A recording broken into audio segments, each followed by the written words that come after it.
Olá, gente. Nesse vídeo eu gostaria de falar sobre o chamado Santo Sudário e a Bíblia. Estou defendendo nesse vídeo que o chamado Santo Sudário não condiz com as doutrinas das Escrituras. E esse vídeo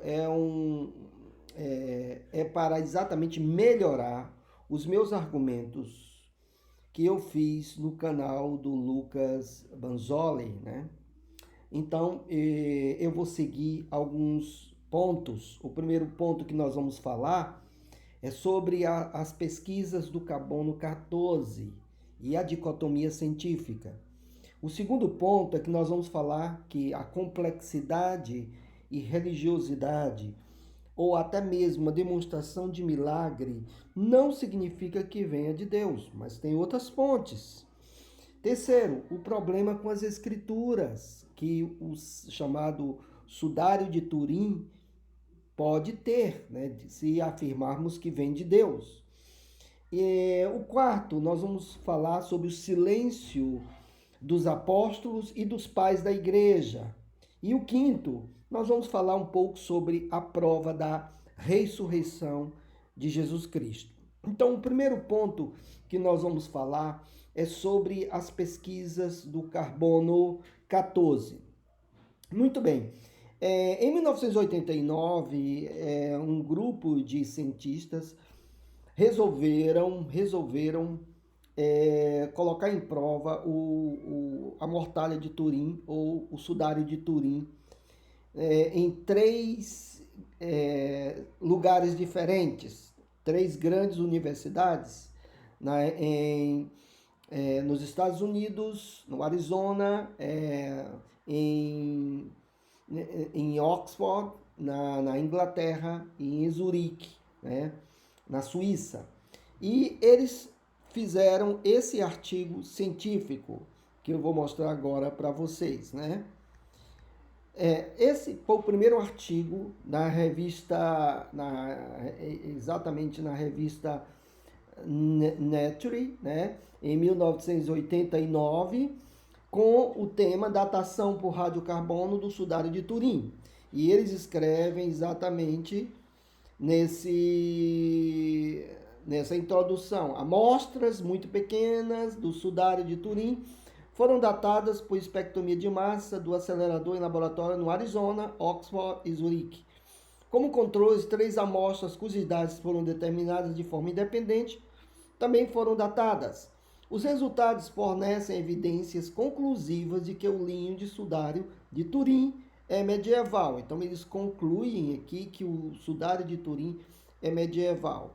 Vejam, e ainda eles falando no mesmo artigo, eles demonstram aqui, né, nessa figura e na figura e com essa embaixo aqui, né, eles falam exatamente isso. Datas médias de radiocarbono com mais ou menos um sigma de erro do sudário de Turim e amostras de controle conforme fornecido pelos três laboratórios. Aí eles colocam o A como Arizona, O como Oxford e Z Zurique.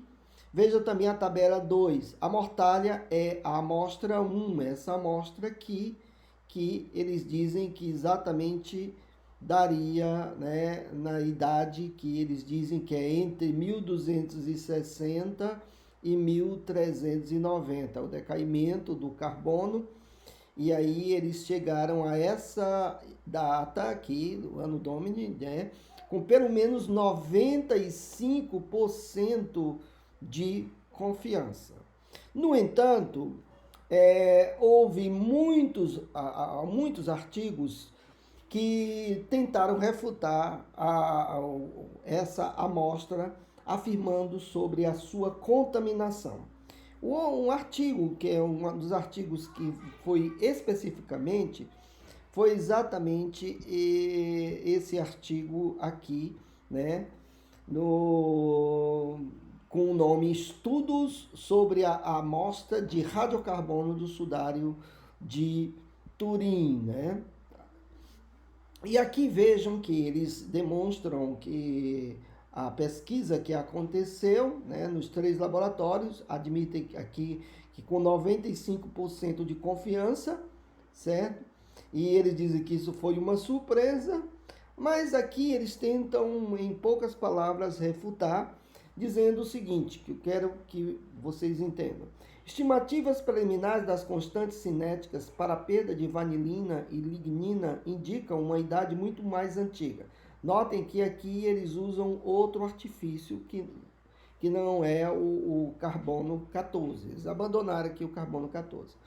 Agora, eles dizem assim, a área de amostragem de radiocarbono é revestida de forma única com uma goma vegetal amarelo-marrom. Vejam aqui, goma vegetal de amarelo-marrom contendo lagos de corante.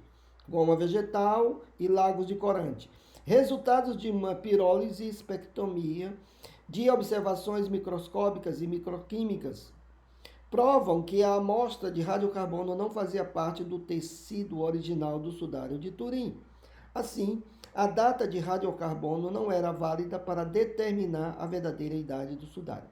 Então, entendendo o artigo, eles tentam mostrar, resumindo, eles tentam mostrar que eles encontraram no tecido amostras de goma vegetal, amarelo-marrom, e corante. Com a conclusão disso, eles dizem que se encontraram isso, possivelmente houve uma contaminação. Vejam que eles não provam a contaminação. Eles supõem que se tinha goma vegetal e corante, é porque houve uma contaminação. Agora, ainda no mesmo artigo, eles escrevem isso aqui. Vejam aqui.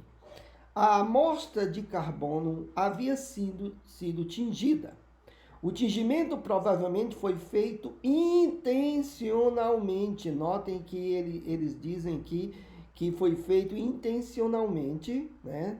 Sem prova nenhuma, em material de substituição puro para combinar com a cor do tecido mais antigo, de tom sépia.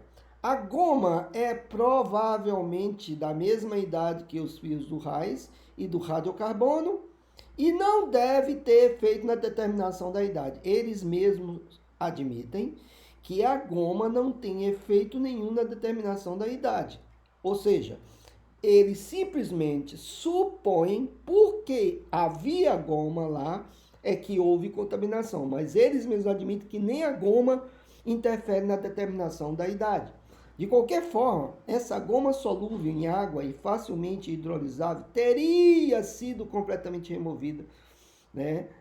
E aí ele fala pelos materiais de limpeza utilizados nas amostras datadas. Então, notem aqui que eles admitem que a goma e o corante não teria efeito nenhum na idade. Eles ainda falam no final o seguinte, né? Vejam. O carbono elementar poderia ter sido completamente limpo. Vejam que aí eles partem de um pressuposto.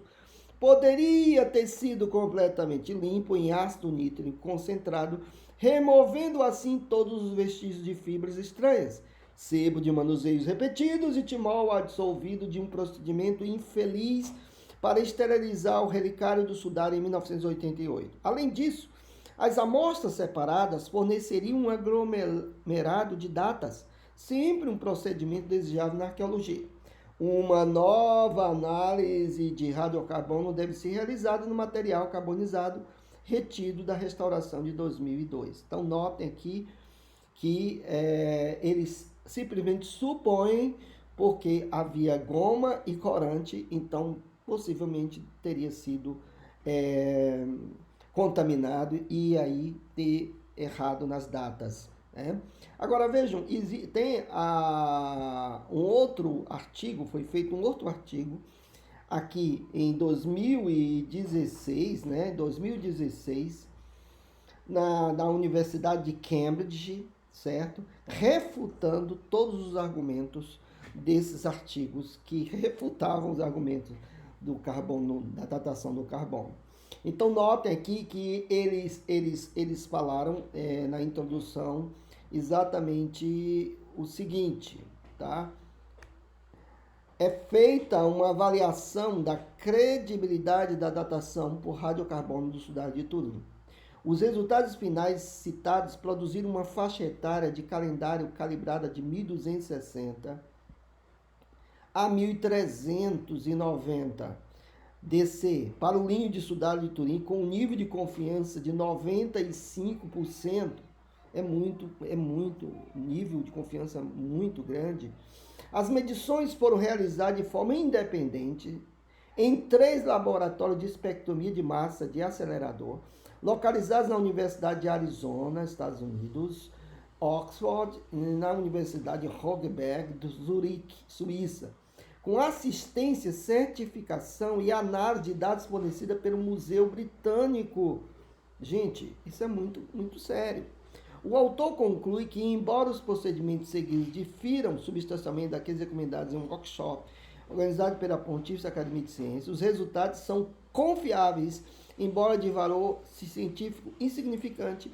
Eles representam um grande triunfo público para o método de espectrometria de massa, certo? E aí eles aconselham a que haja um exame por especialistas de arte medieval.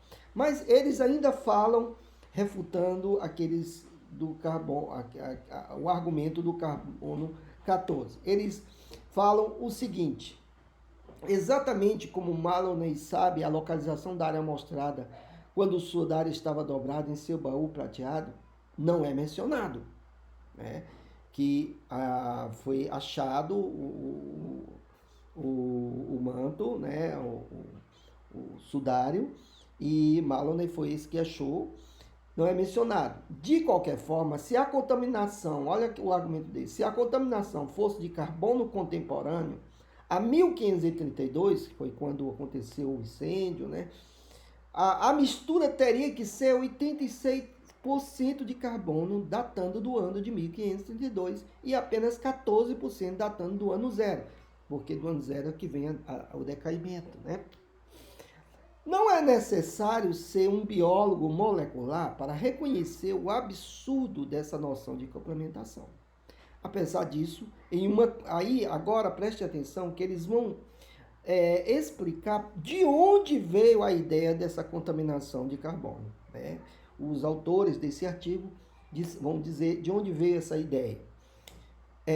Apesar disso, em uma conferência internacional sobre o sudário e iconografia, realizada em Bolonha, Itália, nos dias 6 e 7 de maio de 1989, Habermas relatou no The New York Times, de 11 de junho de 1989, que um grupo de especialistas concluiu que a contaminação do tecido ao longo dos anos, incluindo danos de um incêndio de 1582, poderia ter comprometido os testes. Nenhum detalhe sobre a base dessa conclusão foi fornecido na reportagem. Então, a partir dessa conferência sobre o sudário e a iconografia, eles disseram que poderia ter sido contaminado o sudário, né? Mas não houve uma evidência. Muito bem. O que eu quero falar sobre isso? É que, notem que mesmo baseando-se na ciência, há uma ambiguidade de cientistas, de artigos científicos, que demonstram que o sudário foi de origem medieval, né, da data medieval, e outros sugerem que podia ter sido contaminado e usam outro método, que eu acho muito estranho, abandonar o método do carbono 14, e usam outro método para dizer que foi, que tem uma idade mais antiga. Muito bem. Dito isso, nós podemos saber ou ouvir que há uma complexidade muito grande no sudário. É uma imagem muito bela, né? Um estilo de tridimensional, né? É algo realmente que parece algo sobrenatural. Mas o que dizer, queridos quando qualquer complexidade, ou uma complexidade, ou algo aparente que seja um milagre, isso implica vir de Deus? Ou algo com um teor religioso teria que ser de Deus? Certo? Então, nós precisamos analisar exatamente isso. E eu vou dar um exemplo para vocês, antes de entrar no texto bíblico, certo? Eu vou dar exemplo que a complexidade e religiosidade não significa que seja de Deus. O primeiro exemplo é o milagre eucarístico de Lanciano. Esse milagre é muito interessante, chamado milagre de Lanciano, que em 750 depois de Cristo, dois monges, eles viviam no mosteiro e um deles tinha dúvida da crença católica da transubstanciação. Então notem que um desses monges, tinha dúvida da crença católica da transubstanciação. Então, durante a missa, ele viu a hóstia, no momento da consagração, transformar-se em carne e em sangue, né? Esse aqui é o recipiente onde tem a carne até hoje, né? E o sangue, chamado milagre eucarístico de Lanciano. Foi feita análise por especialistas, por anatomistas, né, na universidade, e eles constataram que realmente era carne, e era sangue mesmo, sangue. Então, e até hoje, em 2024, essa é considerada uma relíquia, né, um milagre. O milagre lanciano é constatado. E aí eu pergunto, vem de Deus? O que realmente esse milagre demonstra? Esse milagre vai contra o que a Bíblia diz sobre até mesmo a expiação de Cristo. Porque segundo a Igreja Católica, né, aqui no Catecismo da Igreja Católica, eles afirmam que todas as vezes, tá aqui, ó, todas as vezes que no altar se celebra o sacrifício da cruz, no qual comemora essa Páscoa, foi Cristo, nossa Páscoa, foi imolado. Realiza-se a obra da expiação, né? Realiza-se a obra da expiação. Então, a Igreja Católica acredita que na missa realiza-se a obra da expiação. Cristo está morrendo ali, como se Cristo estivesse morrendo da mesma forma. Eles dizem, a transubstanciação afirma o seguinte, que apesar que nós estamos vendo que é uma hóstia, ali realmente é o corpo, é a carne de Cristo e o sangue de Cristo, e por isso ele se transforma na hora da consagração. E esse milagre, né, demonstra isso, a transubstanciação. E aí eu pergunto, vem de Deus? Eu prefiro ficar com a Bíblia. O que diz a Bíblia? Vamos analisar o que diz a Bíblia sobre... o que diz a Bíblia sobre isso? Em Romanos 6,10 diz, pois quanto a ter morrido, de uma vez para sempre morrer, porque aquele que morreu, né, morreu uma vez refapax, ter hamatia, né? Diz aqui, rogar apethenen ter hamatia pethenen refapax, que quer dizer, morreu uma vez por todas. Aquele que morreu, o que morreu uma vez para sempre, morreu uma vez por todas, né? Nós temos também 1 de Pedro, que diz, pois também Cristo morreu uma única vez pelos pecados, porque também Cristo, né, hot kai Christos, hapax perihamation epathen. Aqui em grego diz aqui, porque também Cristo, certo? Morreu, padeceu, né, o verbo patho, que é padecer, sofrer, padecer no sentido de morrer, Ele padeceu rapax uma única vez pelos pecadores. Então, a ideia da missa, que cada vez que acontece a missa, acontece a expiação, isso não tem base nas Escrituras, porque Cristo morreu uma vez por todas. Mas nós temos também outros milagres, outra complexidade que não se explica. Nós vamos dizer que vem de Deus, da Igreja Católica. Vejam aqui que no site da PUC, a PUC São Paulo, né? Da PUC São Paulo, eles colocaram 5 milagres que a ciência tentou, mas nunca conseguiu explicar. E entre esses 5 milagres, tem um milagre, que é a Virgem de Guadalupe, que é muito semelhante ao Sudário de Turim. Então vamos lá. O primeiro milagre que eles colocam aqui, que a ciência não explica, é o milagre do sol em Fátima, certo? Eles disseram que é o primeiro milagre, né? É muito conhecido. O sangue de São Januário, né? O sangue de São Januário, em italiano, o sangue dele foi guardado, ele foi martirizado no século IV, e um pouco do seu sangue foi guardado em um relicário. Devendo estar completamente seco depois de 1.700 anos, o que acontece é que todo ano, em 19 de setembro, o sangue se liquefaz. Diante de milhares de fiéis. A liquefação começou a acontecer depois do terremoto de 1980, que matou mais de 2.500 pessoas em Nápoles.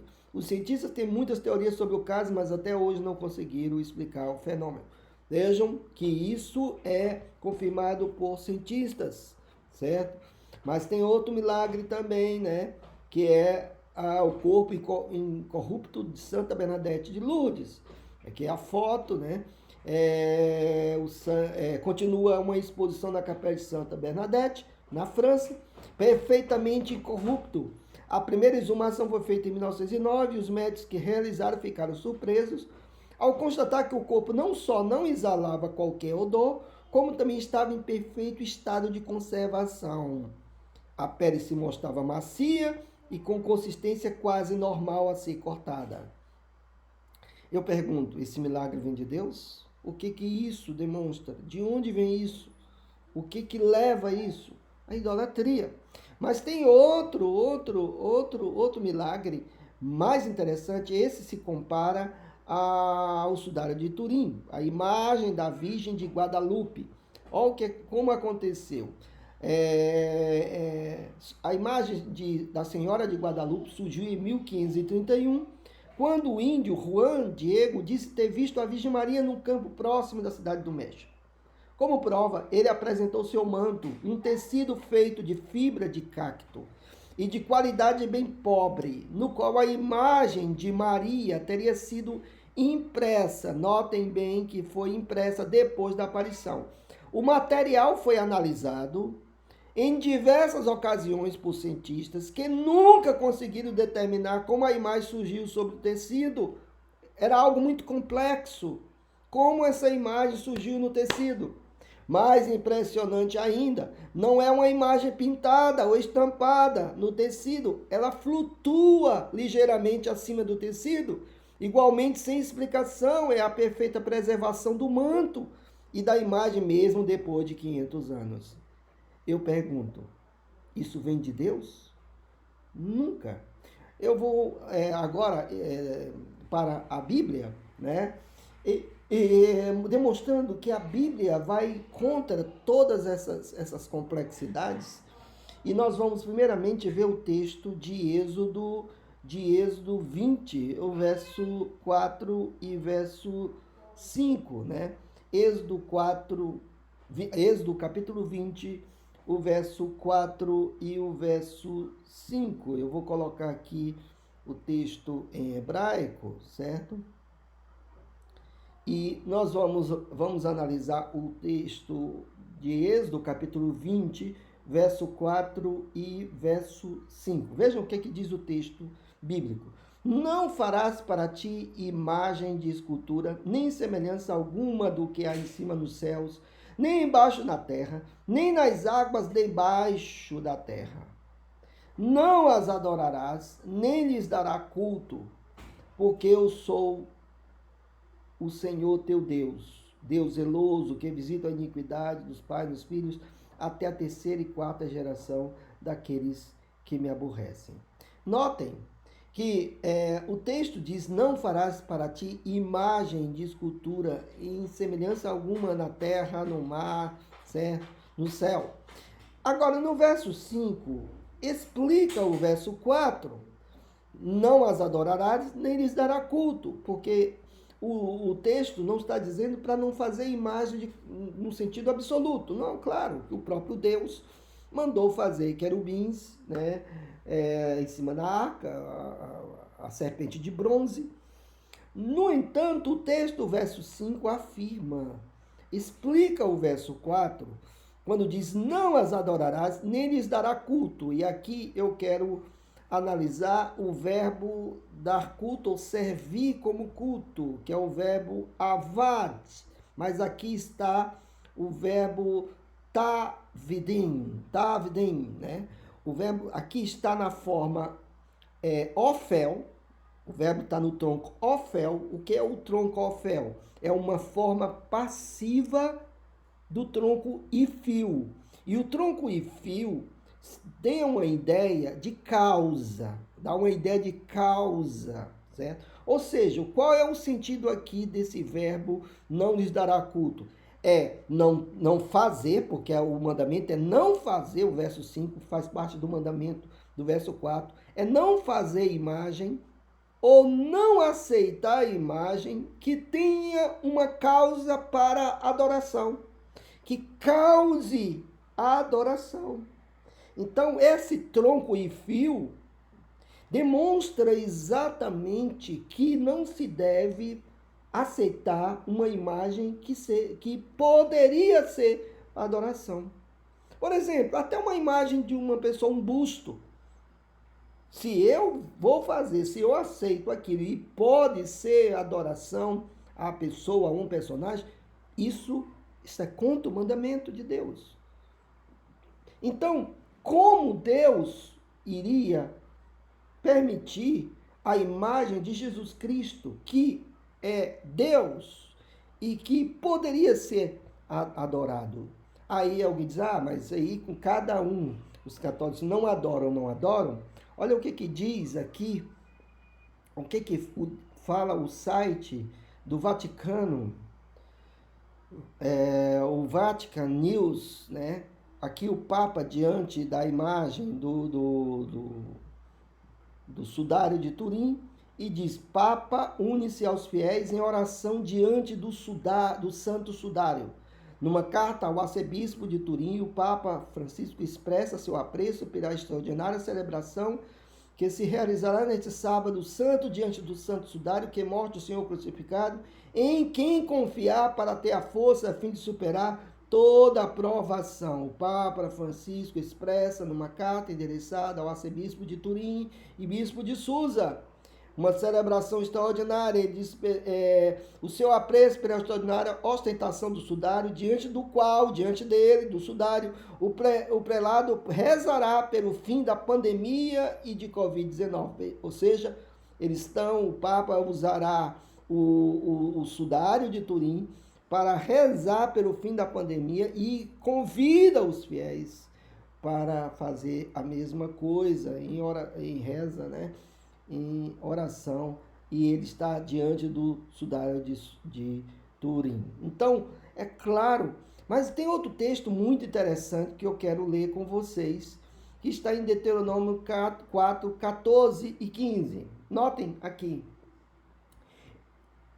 Em Deuteronômio 4, 14 e 15 diz assim, Deus ordena a Moisés, né? Também o Senhor me ordenou ao mesmo tempo que vos ensinasse estatutos e juízos, para que os cumprisseis na terra, a qual passais a possuir.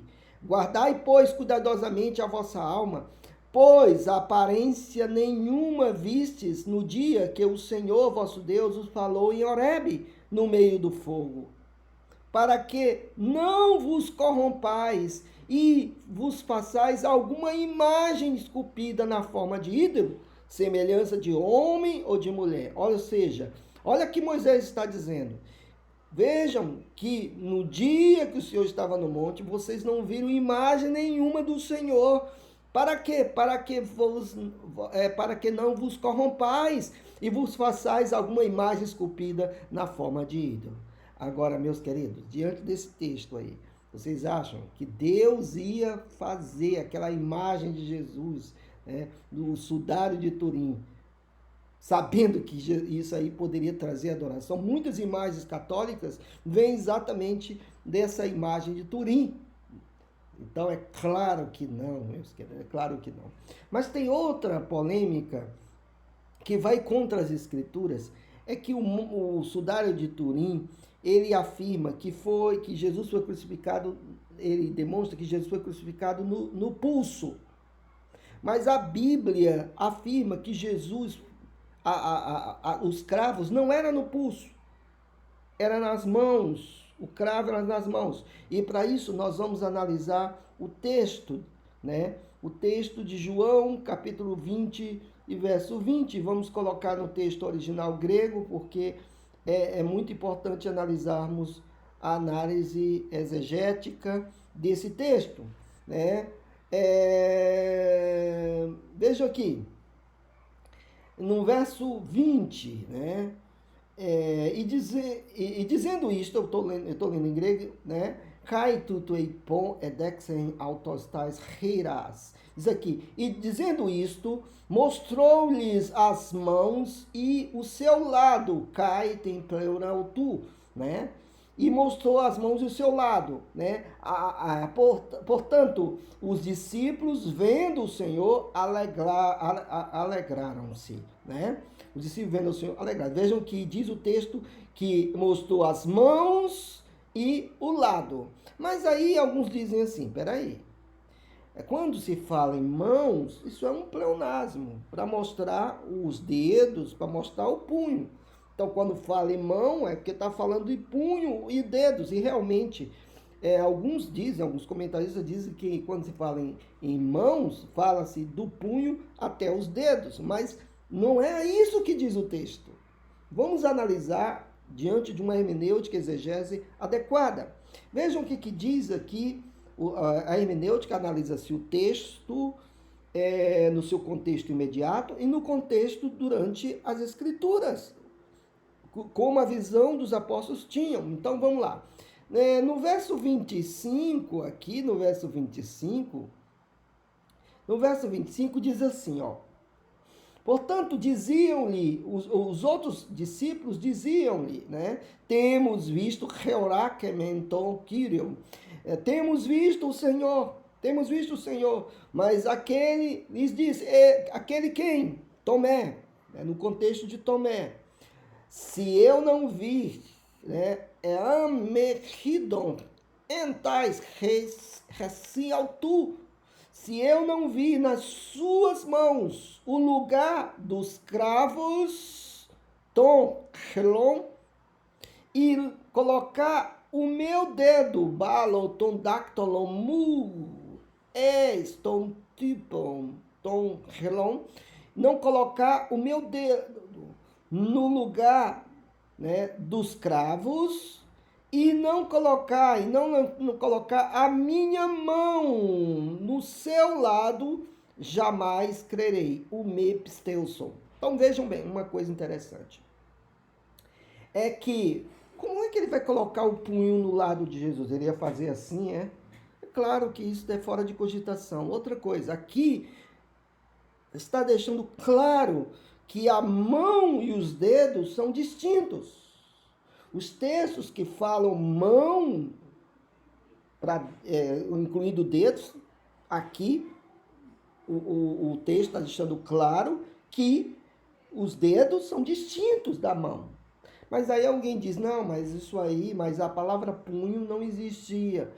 Ou a palavra punho está incluído. Mas no texto original fala a palavra punho e nós vamos para lá. Em Marcos, capítulo 7, verso 3, que diz o seguinte, quando Jesus...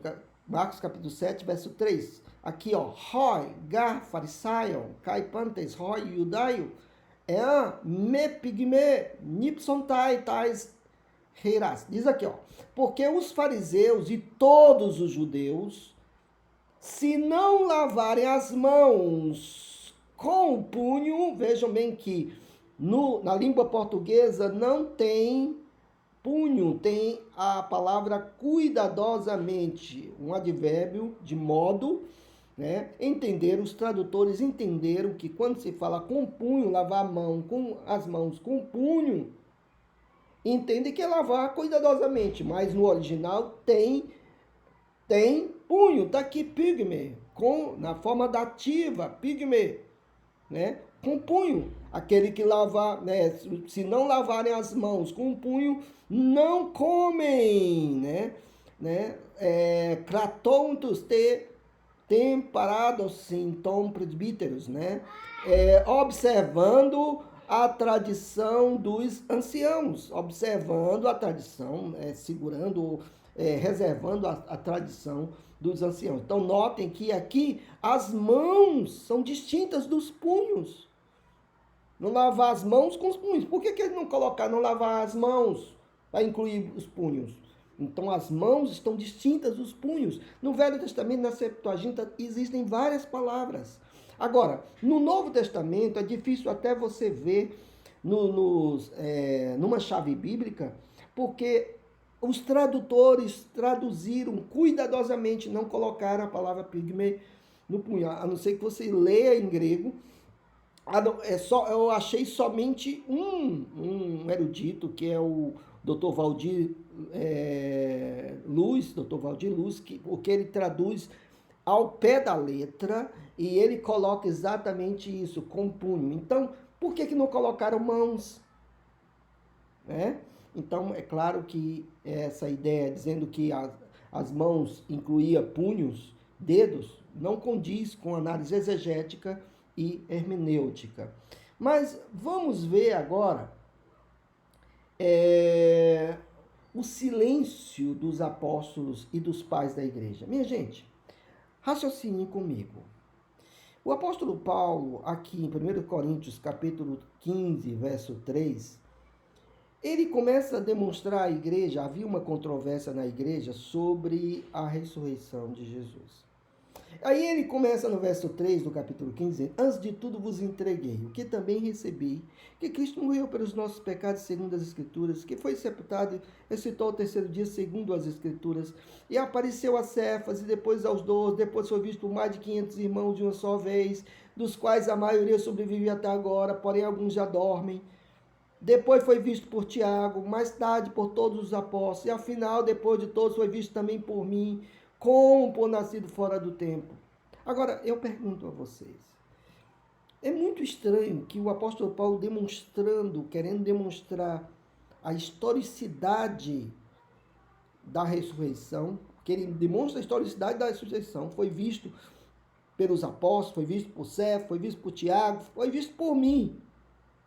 Porque ele estava exatamente demonstrando que se Cristo não ressuscitou, é vã a nossa fé. Aí, por que ele não falou? Olha, nós temos a mortalha de Cristo aqui. Nós temos a mortalha de Cristo, demonstrando que Cristo ressuscitou. Era muito simples ele colocar a mortalha. Como é que Paulo não sabia sobre essa mortalha? E outra coisa muito interessante, João foi o último dos apóstolos a morrer. Né? Escreveu suas epístolas a partir dos anos 80, foi exilado para a ilha de Patmos, no governo Domiciano.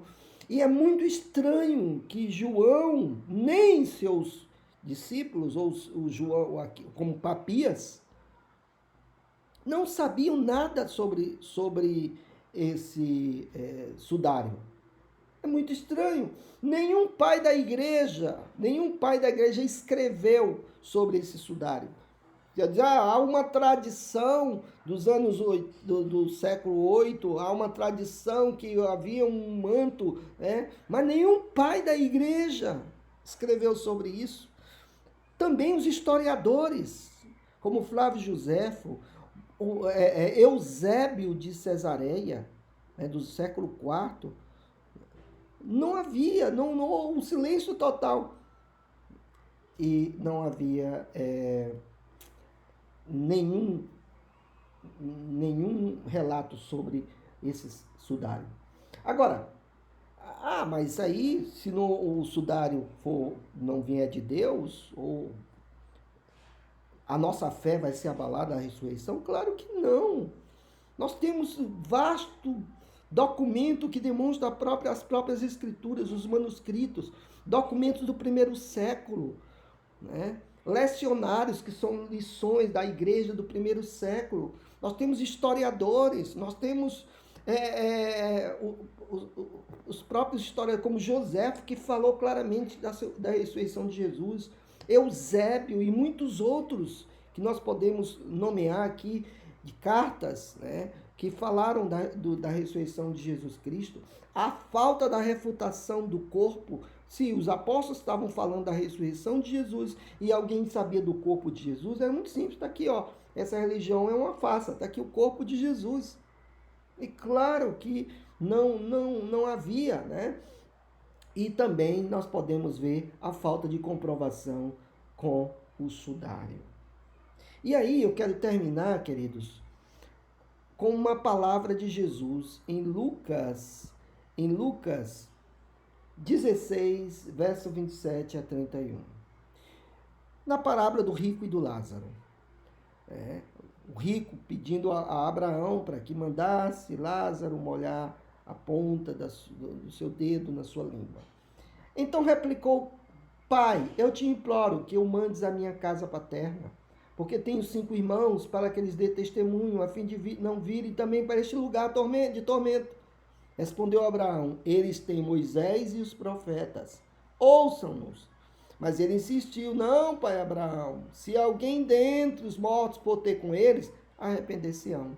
Abraão, porém, lhe respondeu: se não ouvem a Moisés e aos profetas, tampouco se deixarão persuadir, ainda que ressuscite alguém dentre os mortos.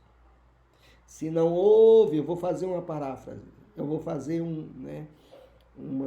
paráfrase. Se não ouve a Moisés e os profetas, tampouco se deixarão persuadir por um sudário de Turim. Então, queridos, eu quero terminar demonstrando exatamente isso. Que Deus abençoe a todos.